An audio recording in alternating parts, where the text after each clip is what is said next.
Hi, I'm Samuel Picou.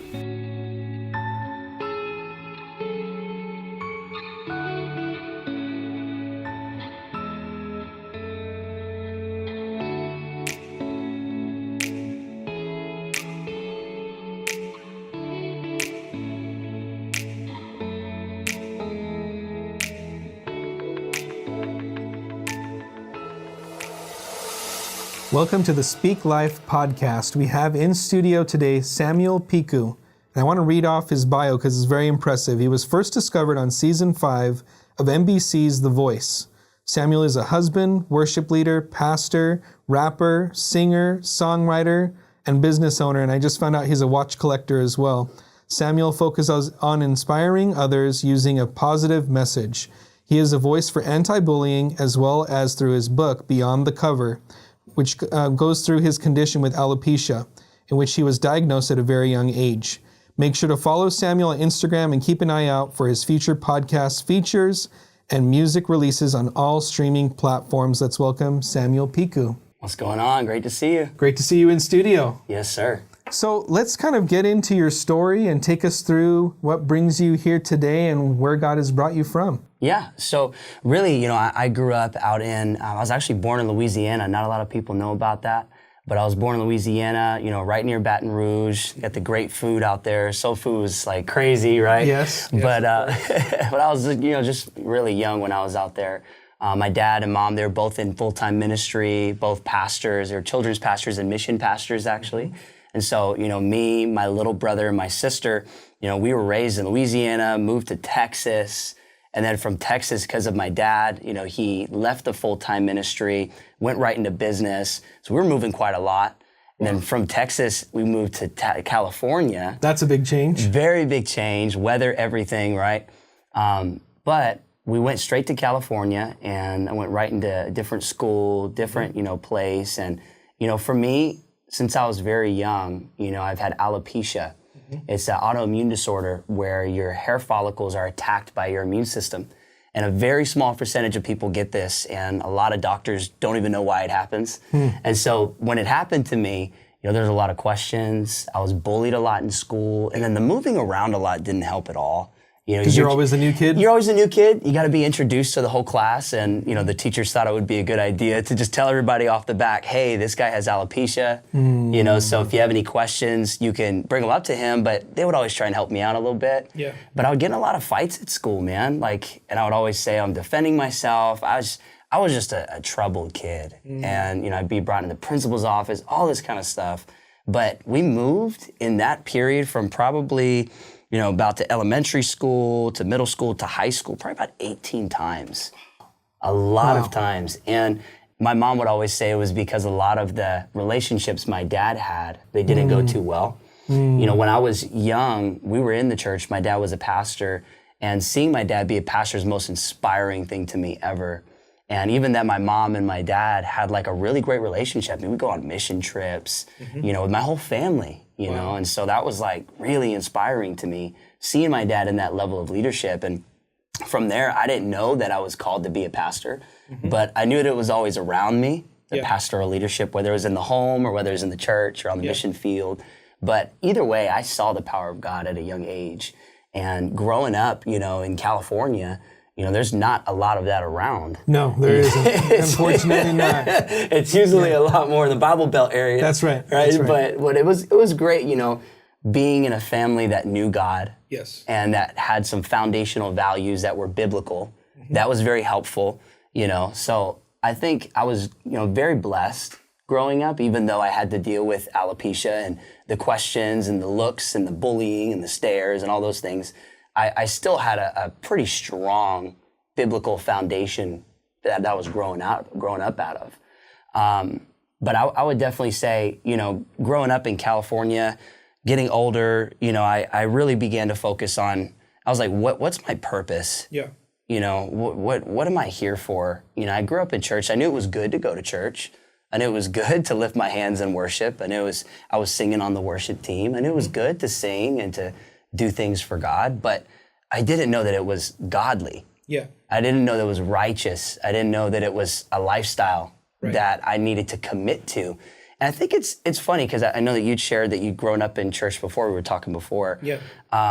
It's funny because you're around everyone making the commitment, but sometimes it's like you're not personally making that commitment every day. So true. And a lot of times to make a commitment, it takes a sacrifice. 100%. And I didn't have nothing to sacrifice but my little room with like my game system and stuff. Like, I was like, and I didn't have much that I could sacrifice. If I could sacrifice the homework, I would have done that. Yeah, right? there you go. We all would have. Yeah. We all would have sacrificed. But, the biggest thing I think for me that I had to sacrifice was how I seen the condition that I had since I was young. And just understanding, my mom would tell me all the time, God has a plan for you. Yeah. God has a plan for you. This isn't a part of God's doing. You didn't receive this from God. What you have to understand is that God's going to use it. But that's a huge understanding to get, because the first thing people will do is blame God or accuse God. For sure. So for you, having that understanding from an early age, that sets you up from a much different trajectory than other people that would go through the condition. Oh yeah, definitely. So I would definitely say, growing up in a Christian household was very helpful for me, regardless of the moving, regardless of the condition, because I had a great support system. My brother and sister are super supportive. My brother's so funny. He'd try and fight everybody that would try and come against me and fight me. But, I think I was very blessed. And I would lose that perspective if I focused on what I didn't have. Yeah. And so at very young, I just began to really trust God. And I didn't trust him yet with my whole life, but I trusted him in some capacity. Yeah. And I think what was important about that is once I got into my teenage years, I was around 13, 14. My dad seen that I was musical. And my dad actually, just to add some backstory, my dad actually traveled and did Christian rap. Wow. Yeah. So there was a time when he actually exchanged mixtapes, he told me, with Toby Mac on a flight. Wow, that's which interesting. is pretty cool. So that would have been back when it was DC Talk. Back when it was DC. That's exactly when. Yeah. His band was called Full Effect. Okay. So it was him and his buddy in ministry, and they would just travel. They went to Europe and all these different places. He was the rapper in the band. Wow. So my dad would always rap. So I'd be over back of my mom and dad's Land Rover, just in the back with the little headset plug in, and I had his little tape, and it was just me in the back silent.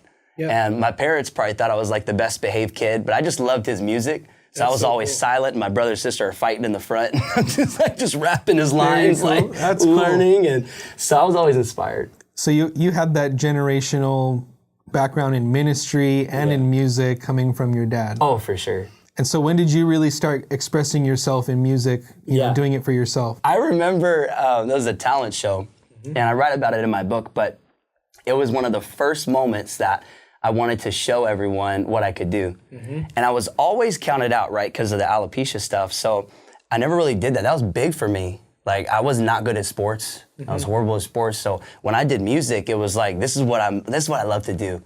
And so I got on stage and I did one of my dad's raps. Okay. It actually went something like this. He said this. He said, "Shine, shine, shine, drop a rhyme. Time after time and line after line, I'm speaking my mind to the world at large. I make a weak man strong and a soft man hard. He's coming back quick, so you better get ready. Everything's gonna shake, so you better stay steady." So what he was saying was truth. And as he was saying that truth, it inspired me to go out and do the same thing. Yeah. And so he was very evangelistic. And I kind of, even looking back at it now, like, is a way of preaching. Yes. You know? 100%. And now being a pastor is crazy, bro. God totally surprised me with this. But I got on that stage, I rapped, the crowd went crazy. It was like a crowd of kids and like some teachers and stuff, but it was so cool because those were the same kids that were like mocking me, making fun of me, but then they're right there, and because of Jesus and what he had done through my dad, and then what he's doing through me right there, and me just following what he was asking me. I felt like it was God asking me to go do that talent show. Yeah. I was able to get the gospel out to all these kids, and they were excited about it. Wow. So I was seeing like different routes that you could share the gospel already at I was like 13 at that age.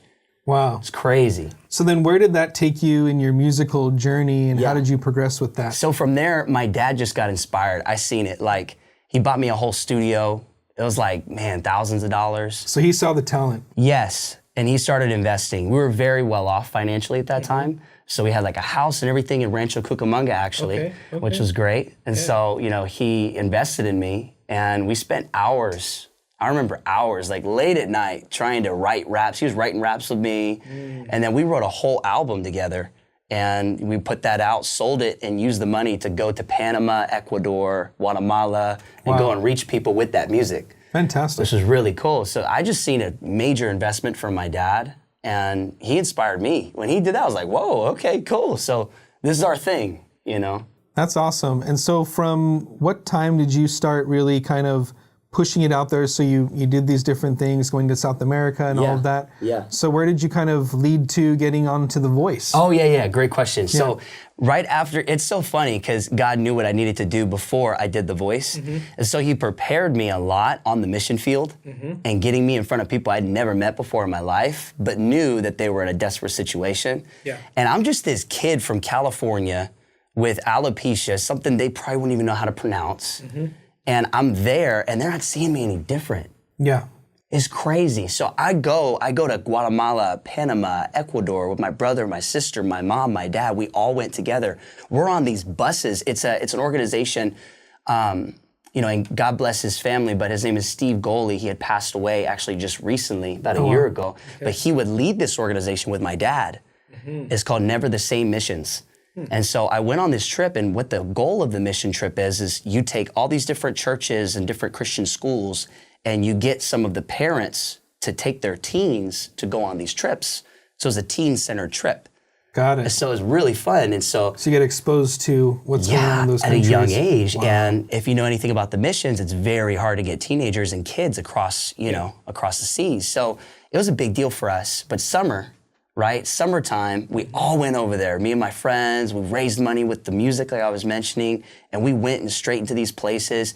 We gave out food. We did a drama. I actually played the devil in the drama because of the bald head. Yeah. So I was the evil magician. Oh my goodness. So the kids painted me all black and red, and then it's a drama that's in another language that's teaching the story of Jesus called The Toy Maker and His Son. And so as that's happening, they're getting captivated, these kids, these family members, in their language. When it's done, of course, I'm gone because I was the devil, and Jesus is still there. He gives them an opportunity on the mic through a testimony to give their life to Jesus. Wow. So you're seeing all these people be saved, and I was like 15 or so, 14, around there. My little brother, my little sister on the mission field with me. I'm seeing my brother pray for people. Wow. I'm praying for someone, and their arm completely gets healed from being withered so she can cook for her family. I'm doing that with my grandmother. Like, this is amazing, you know?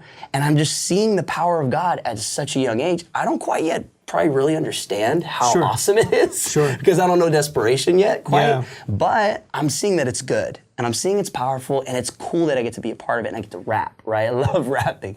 But it was great because I got to do those songs on the mission field. People got to experience, and it was a funny story. My brother had long hair back then, and they were having him sign the Bible because they thought he was Jesus. That is funny. It was so funny. And so, but they thought it was Justin Bieber too, because we were out there and he's like on the mic with me and stuff. So, man, just some funny, you know, times. But looking back on it, you know, that really prepared my heart because God showed me, hey, people are people. Yes. And people need me. And that's the biggest need that people have is God, is to know their purpose. And so I was there. And all I had to do was rap and say yes to God and go on this mission trip, which was great. It was super fun.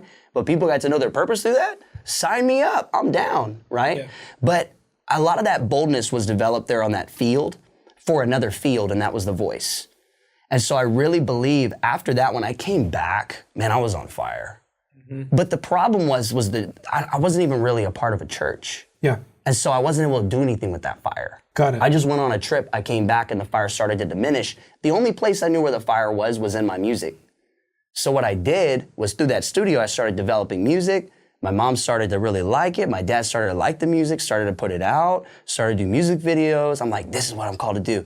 Next thing happens, my mom says, hey, why don't you try out for The Voice? I'm like, okay. I'm like almost 16 at this time. So we go in person to the Los Angeles Convention Center, stand in line for like 3 hours. Thousands of people that show up. Thousands of people, all kinds of people. People with pink hair, you know, people with like random people dressed up like crazy, like people I'd never seen before. And we're all in line, and everyone's trying to be noticed. And I'm there, and I already know, like, I'm already set apart. But I knew because of God, you know, and things I had done. But I'm there in line, I'm nervous. and I have to be there with my mom because I'm 15. We're waiting in line. We get to the very front, and everyone starts standing in front of a table, and there's 3 judges. They're all on their laptops. They look like they don't care. Yeah. They're just saying, okay, next person, let's go. We all line up. It's about 10 of us. All right, you sing. 30 seconds, a cappella, whatever you have. So they all start singing. I'm at the very end. And so it gets to me, and I start singing. And it sounds like this. Isn't she lovely? Isn't she wonderful? Isn't she precious, right? Less than 1 minute, oh. I thought that song was cool. And so I sang that, and they looked up from the laptops. They said, all right, everybody go but Sam. You stay. Wow. My mom was like, what? Like, she was like, no way. Next thing I know, it's me and those 3 judges in the room together. And they're like, listen, I need you to sign this right here. This is a confidentiality agreement, whatever. Your next step is another audition. And so they took me to SIR Studios, which was out in I think it's in Hollywood or something like that. And I go into the studio, place. It's owned by Universal. And there's all these different studio rooms. They start interviewing me about my story, similar to what's happening now. I'm 15, dude. Like, I've never done that kind of stuff before, you know? So it was interviewed cool. and Dude, yeah, it was like a whole new experience for me. Like, I was like, what? So, but they start asking me questions about my life, and they get right to my alopecia story.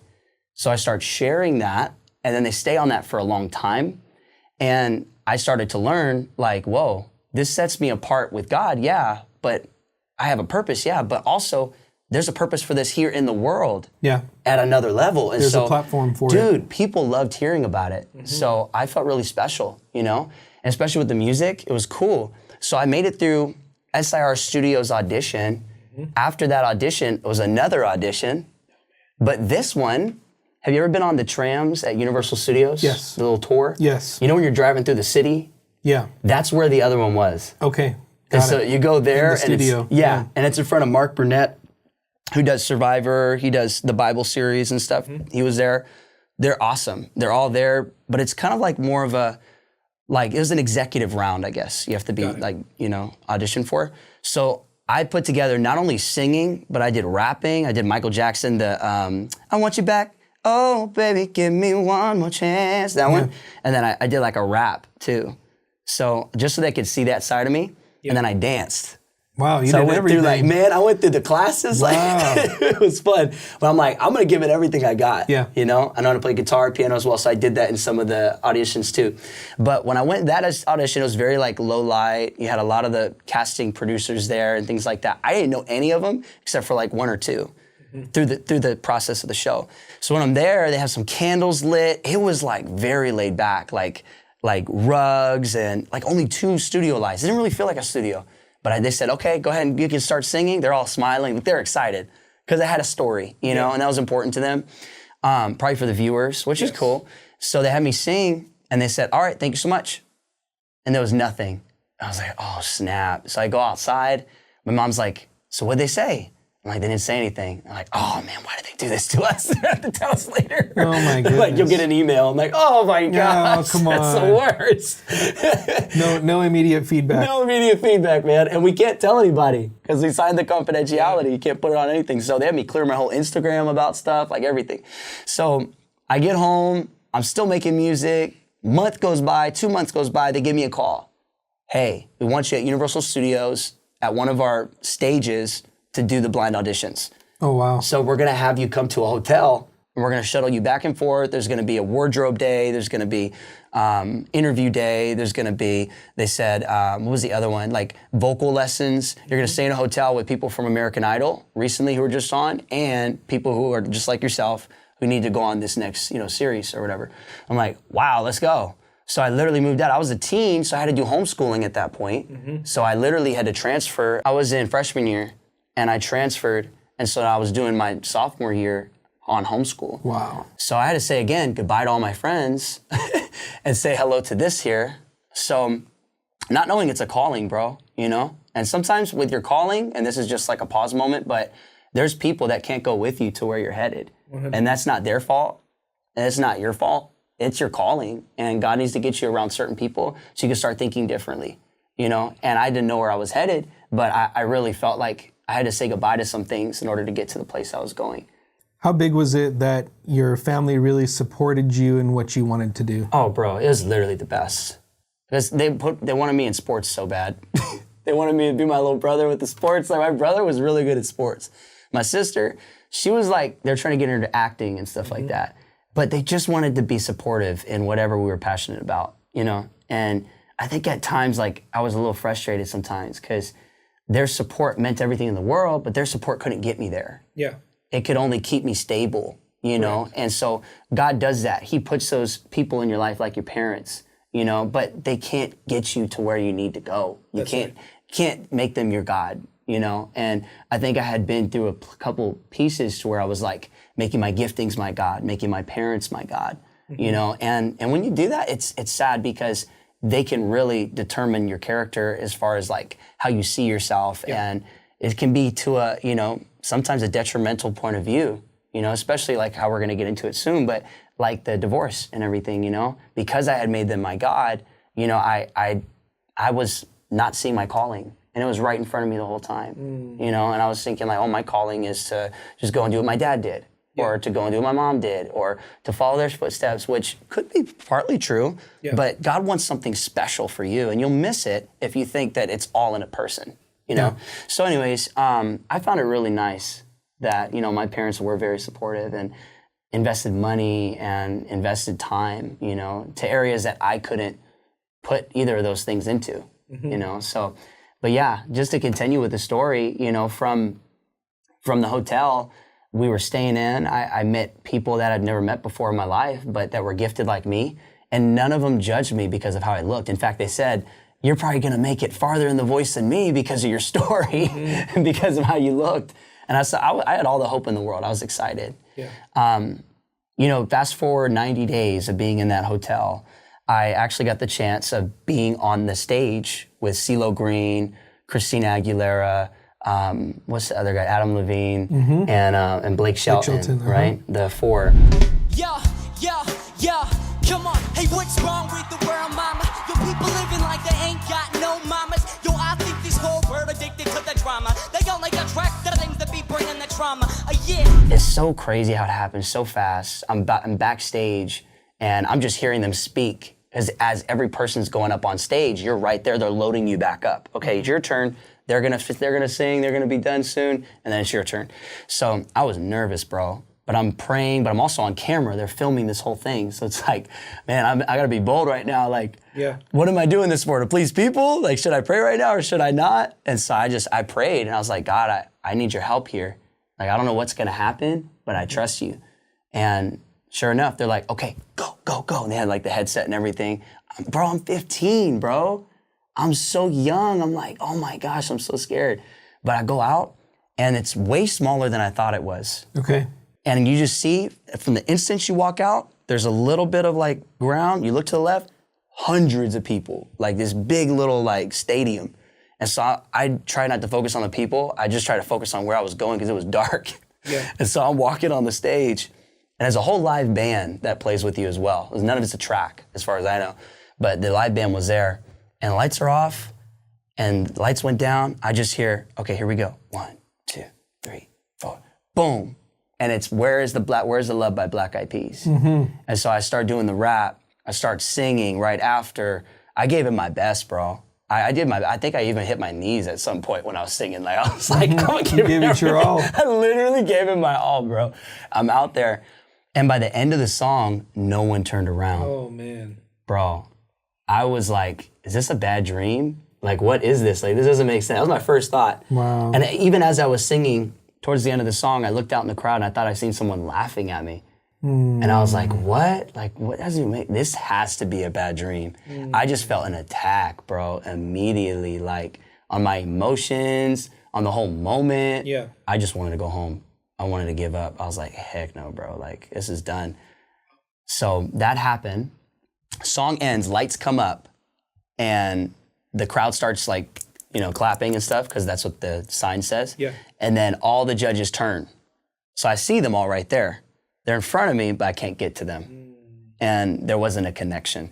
And so they said, man, I thought you were two people. I thought you were two. I liked the singer, but I didn't know about the rapper. It's like, man, I should have turned around, Blake Shelton. And I was like, man, I was just listening because I didn't know if I was like allowed to speak or what it was, Right. And so then Christina Aguilera said, how old are you? And I said, I'm 15 or I'm 16. And she said, man, you're 16. Everybody's like, what? Like they thought that was cool. So I was like, I was happy at that point. I was like, okay, cool. I did make it this far, And then they said, yeah, you're 16.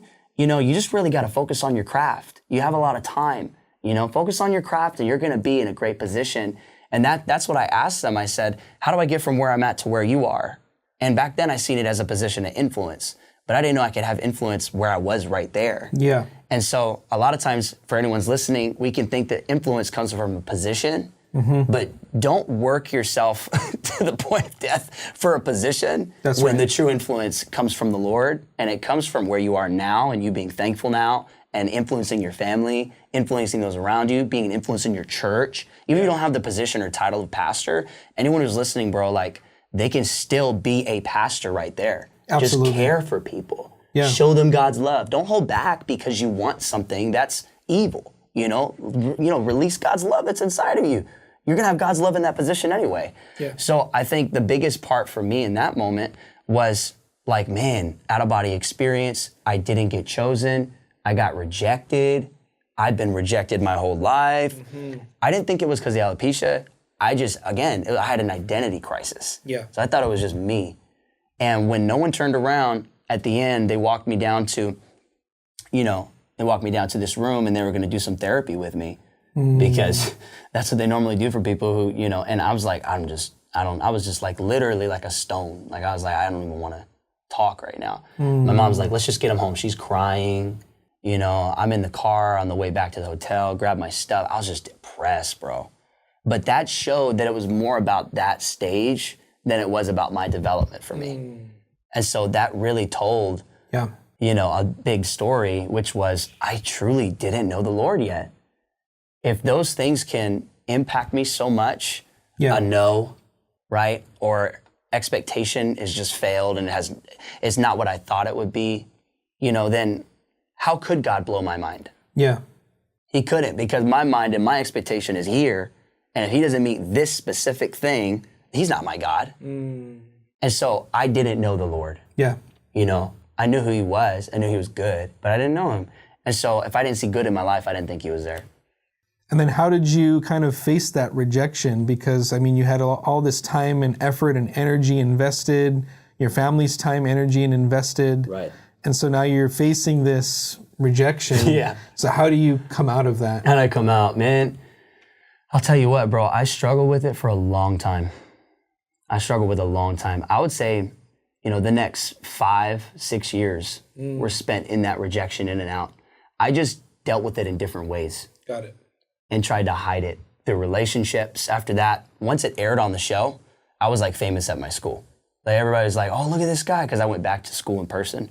And I went to Costa Mesa High School. Okay. And so when I was there as a new school, all of that, I was just trying to keep it low key. And then once it aired, I just seen a Twitter post, this guy goes to our school. And I was like, oh snap. The next day, bro, it was like I wasn't this kid that everyone should beat up or should make fun of, or it was the complete opposite. I was more popular than like the football guy, like more popular than the jockey. Because they saw you on TV. Bro, yeah. because, the TV thing. But then not just in my school, bro, I was at Disneyland. I went to the mall. I was kind of hungry for attention, to be honest. Because I didn't get any attention when I was a kid. I was just the bad attention, right? I was like made fun of and stuff like that. So the making fun of stuff stopped immediately. Like there was nobody that made fun of me ever again. It was literally awesome. But the hard part was dealing with, now you have influence. Yeah. But you have influence because of your gifts. And that was a trip for me, bro, because I was serving at the church at that time. I felt like whenever I was singing, because I was in the youth group at the church, like if it's not perfect, I suck. If it's not perfect, I messed up what God was trying to do. It was all about being perfect. It was all about this image now. And so everywhere I went, if I didn't get somebody who noticed me, I felt like bad now. And so it's crazy, bro. I experienced extremes on both ends, but how I dealt with it was in the wrong way. Yeah. And I chose to see myself as better than others. I chose to see myself as, oh, I was on this show, I was famous, this is my Instagram, I was trying to like make it look more important than it is. And that's a very dangerous place, especially coming from a place of God and a foundation and a family of God, because you can think that, oh, I already know everything I need to know about God. You can't teach me anything. And that's why I stayed there, because I was so prideful after that. And pride can be both ways. And Pastor Gabe taught me this too, my mentor. He said, pride can be, you think you're better than others, right? That you know it all. Or pride can be that you see yourself to a fault, where it's an insecurity. You know, talking about a scripture, we're talking about Saul, right? The king of Israel. Yeah. And Saul disobeyed the Lord, even though he went to war and he kept some of the cattle and some of the things that he was supposed to do away with. Yeah. And when Samuel confronted him, he said, Saul, I know you think less of yourself. And so what happens is so he was rejected by the Lord. He's no longer king. But what happened was Saul thought so less of himself that he shouldn't have been king, that he fell into rebellion and he fell into disobeying God. And that's exactly where I was. I was in a place of position, a place of power, a place of influence. And when God confronted me, I was rebellious. And I felt like I was rejected by God. And I think because of the way I was living, I was being opposed by God. And it doesn't mean the goodness of God was on my life. Like I was saying, you know, I felt like I was blessed. I was. You know, we're all blessed to some capacity. We have air in our lungs, right? Yeah. But I think that God wanted to bless me more, and I wasn't letting him do it. And so I think, looking back on it, how I dealt with it was in the wrong way. But coming down years later, give it about, you know, when I turned 18, 19, was really the worst of it. Parents divorced. I found out that when I was a baby, my dad cheated on my mom with someone in the church. And I found that out at 18, 19. My trust for my family went out the window. And I always felt like the black sheep of the family. You know, like I never felt like accepted. And then on The Voice, rejected. And then here, rejected. And so I'm like, man, I'll just reject myself. So what I'm gonna do is I'm gonna go into smoking, drinking. I'm gonna go try everything I can and try and get some kind of results in my life that aren't this. They split, and brother and sister went to live with mom. And, you know, sister like would go back and forth from dad's house. Dad started drinking, you know, getting worse and worse, dating other people, stuff like that. I couldn't handle it. So what we did was I went to music school in Hollywood at MI. I went away, moved at 18, and started living in an apartment on Hollywood Boulevard. I started rapping on the Hollywood Boulevard with my little speaker, with my mic, hoping that someone would see me from some record label. Wow. No one's seen me. I made about, you know, $80 a day, which wasn't too bad. But, you know, I was doing everything I could, bro, to still pursue that music. And the people that I would rub shoulders with out there, they weren't necessarily bad people. They're just people that weren't committed to God. Right. And that lifestyle. And so some of those people I still talk to today now. But I was partying, I was drinking, bro. I was smoking weed. Bro, I was trying to get with girls, and I grew up in church. I had never done any of that stuff. So I was like, if I experienced all this stuff on The Voice, I'm gonna use this influence now. And now I'm gonna get people to give me things, and I'm gonna try and feel better about myself because I'm so rejected. And what happened was I got to a place where I completely got in the wrong relationship, and I moved back in with my dad, and I ended up being in a place where I wanted to kill myself. And I came to a place where I was like, man, like, I don't even wanna live anymore. Like, I completely, I believe I'm so rejected by others that I'm rejecting myself right now. And I believe God rejected me too. And so I came to a place where I wanted to commit suicide.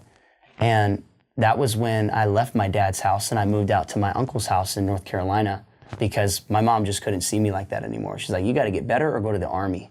So I went straight with my uncle. He now runs an organization called Love Life, which helps stop abortion, which is great. So I served there.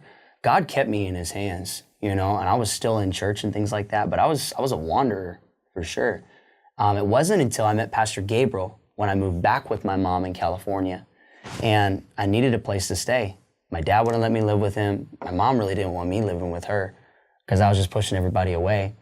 but I still had this problem with suicide, in and out of relationships. And Pastor Gabriel reached out to me because I went to school with someone who goes to his church. And they said, you should have this guy come and speak to your kids. Now, I know what you might be thinking, man, this guy's going through all this. Yeah. He's gonna go come speak to some teens, right? I just seen it as an opportunity. I didn't know I was going through all that really. I was like, I know I'm going through pain and suffering, and I just don't know what it actually is that's causing it when it was really me. So Pastor Gabe met with me just to make sure I wasn't, Veg you out a little bit. Poison the kids. Yeah, that's right. I don't want to do that, But he's very wise, so I'm glad he did that. Because when he did that, we had a 6-hour meeting at Starbucks. And that 6-hour meeting turned into 6 hours of mentorship. It was only supposed to be like 30 minutes. And I left the relationship at that time. I blocked the person. I literally realized I had unforgiveness towards my dad. As soon as I seen him, I pulled up my shirt and said, hey, check out these tattoos, bro. What do you think? It says Son of God, all written right here. And I didn't think there was anything wrong with tattoos. He's like, wow. He's like, bro, that's some cool artwork, but did you know, bro, like I've actually casted demons out of some people and the demons came from the tattoos. And I was like, oh snap, really? Like I was like really blown away. Like I never heard that in church before. And so he started sharing that stuff with me and bro, I'm like tatted. Like I'm just trying to like blow his mind. Like I feel like I want to just throw it all out there. Just to see what he thought of it, kind of test him.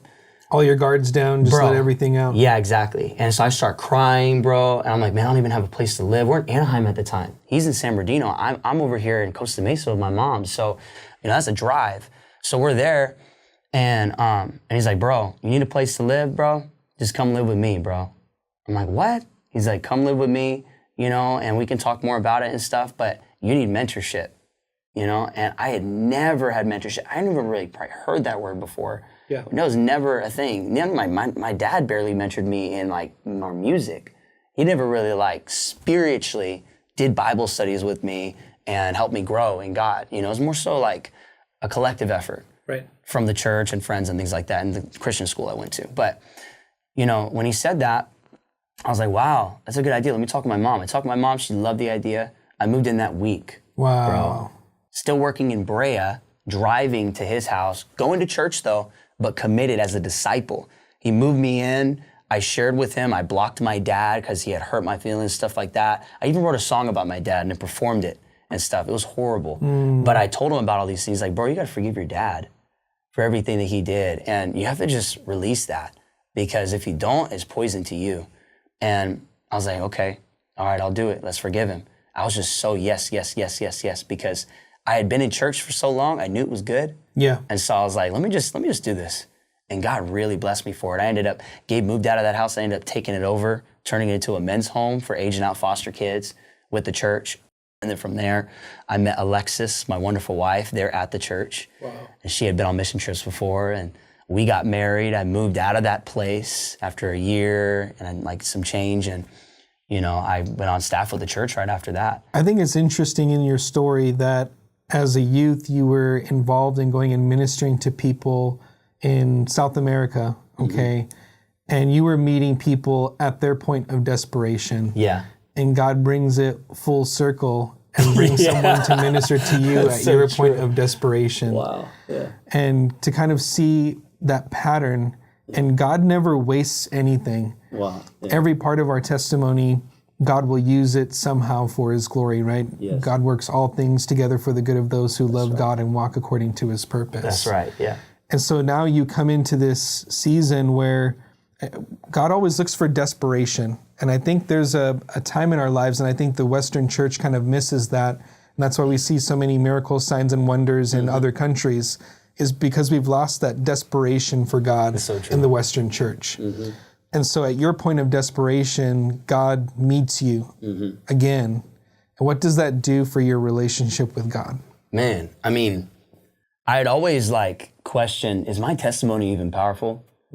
Because, I came from church, but then I said goodbye to God, and then I came back to God. I just kind of look like a fool. My testimony is just me being a fool, A fool returns to his vomit, the word says. But, I think the biggest thing for me is looking at my testimony, I have to remember it just shows God's grace even more in my life. Yeah. as someone who doesn't know God, I knew God, but I still said no to him. And I think that shows his grace and forgiveness even more.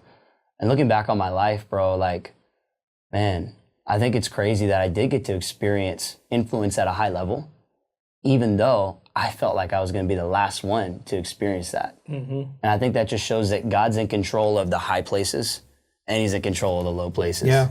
And if he wants you there, he'll get you there, And on the show, I actually talked about my faith. I actually talked about, like, I know God, God's helped me through this. And right after that show, what was great, and it's funny you mentioned this, is a lot of organization reached out, like National Alopecia Areata Foundation, CAP, which is Children's Alopecia Project. So it's all these alopecia project, like organizations. They reached out to me to go and speak to their kids and to their people at such a young age. I seen the power of God there too, and it was really cool because I had never spoken really before. So getting to operate in that too. So now full circle, God bringing the restoration and walking me through all these different things. I'm seeing now how God is good and how he's using me even now in the church with my music, being brought on with worship leading and being brought on with leadership. And Pastor Gabe's so cool, and he really didn't want me to lead worship for a full year because he didn't want people to just see me as someone with a gift. He wanted me to have real influence on that stage, behind the scenes, before I got on the stage. That's huge. And that was one of the biggest things for me because it's easy. I was a part of a few other churches before, and it was easy to just see me as just a walking gift. Yeah. Like speaking, singing, songwriting, all that stuff that we were mentioning before. Like, I didn't say I wanted those things, That was just necessarily that was the Holy Spirit. Like, that's God, just giving me those, and using me in those things. And, I think that's a big responsibility. It is. And if people don't see it as a responsibility, they just see it as a gift, they're going to be very surface in how they lead you. So they have to see it as a responsibility so you can help you take stewardship over those things so that more people get reached. Yeah. So the more time you spend on, perfecting your craft, because that there's a responsibility to do that, what happens is God blesses that. And then now he brings the masses to you so that you can reach more people. And now you've developed the character to back the gift. For sure, man. Yes, sir. So I think it's been very helpful having the church, the Wayward Outreach, and then now I'm in LA, which is crazy, with Pastor Gabe. And, we actually have a baby on the way, me and Lex. So that's good. And Pastor Gabe and Adriana have helped a lot. Yeah, for sure. Thank you so much, man. And, I just think it's crazy. God will bring certain people in your life, like we were saying earlier, to expose you, to the right places and to the right relationships and to the right opportunities, so that, like you're saying, your character could be developed to reach more people.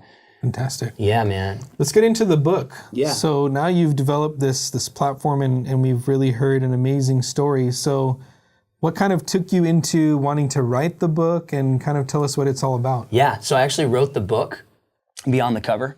I wrote that book in that house that I was telling you about when I was living with Pastor Gabe. When he moved out is when I was kind of putting the finishing touches on it. I didn't actually release it until a year or so later, which was cool because I was in a better place to where I could maybe do interviews like this, looking back on something with a new perspective that sometimes you can only get when you're out of it. Yeah, yeah. And so I think God has taken me to a place now where I can speak from a place of victory.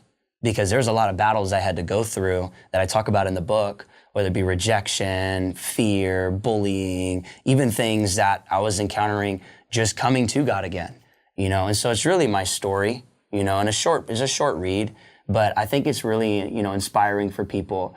I even have a family member of mine now. My sister got married, and his little brother, her husband's little brother, his name's Asher, coolest kid ever.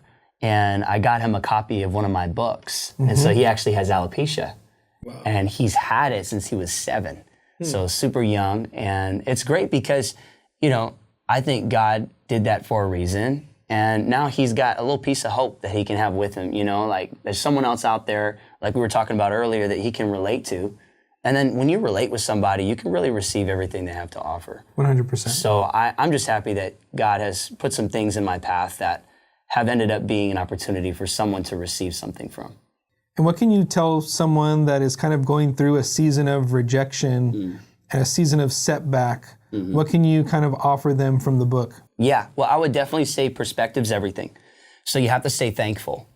And if you don't stay thankful, then you're not going to see a lot of God's goodness. Because you have to remember, if we're talking to someone who's Christian right now, that, you know, God works all things together for the good of those who love him. When you love somebody, you're thankful for them. Yeah. So you got to be thankful to see it work out, you know, and don't try and control things that you can't control. That's right. You know, and you only try and do that when you worry. So you got to stay in prayer. You got to stay in community. You got to have a home church. If I had a home church, I know 100% I'd even be better off. Because why? A home church, they see the character that you have in you and they develop that character. Because accountability develops character. That's huge. So we have to put ourselves in situations that sometimes we don't want to put ourselves in, being vulnerable, opening up to people that maybe you never met before, but that God put in your life. And so I would say get a local church, get involved, start serving, watch God develop you into the man or woman of God that you need to be, and make sure that you stay thankful along the way. There's so many things to learn. Fantastic. And how can we get this book? Is it available on Amazon and all those good platforms? It is, yeah. Amazon, everything. You can find it online. Just search Beyond the Cover by Samuel Picou. But if you guys want to connect with me on Instagram too, it's Samuel C. Picou, and then you can just click the link in bio right there. You can purchase the book or hit me up. I'll send you a free copy. What do you have going on this year? What are some good projects you're working on? Yeah, man. So this year, you know, I'm doing a lot right now with my business. So I have a voiceover business. And so what I'll do is I'll do a lot of different audiobooks and things like that. Obviously, we got a baby on the way. So that's in September 12th, supposedly. Fantastic. So we'll see if it sticks to the same date. But you probably know more. Yeah. But, you know, we're excited. Baby Ezra, and middle name Samuel. So it's Fantastic. a boy. So yeah, man, I'm very excited. I'm definitely, this year, you know, my word is faithful. And I'm really believing, like, man, I'm already seeing it. Like, God is just revealing his faithfulness to me so much. You know, even though I love that scripture, when we're unfaithful, he's still faithful. Yes. You know, and that just shows how good he is, man. And I really believe he's showing me how to be a great father before I even have a son. And so I'm looking forward to it. Fantastic. Well, thank you for being on the podcast today. Thank you for being on Speak Life. Of course, definitely. Thanks for having me. Speak life. Oh, oh, oh, oh, oh. Speak life. Oh, oh, oh, oh, oh. Speak life. Oh, oh, oh, oh, oh. Speak life. Oh,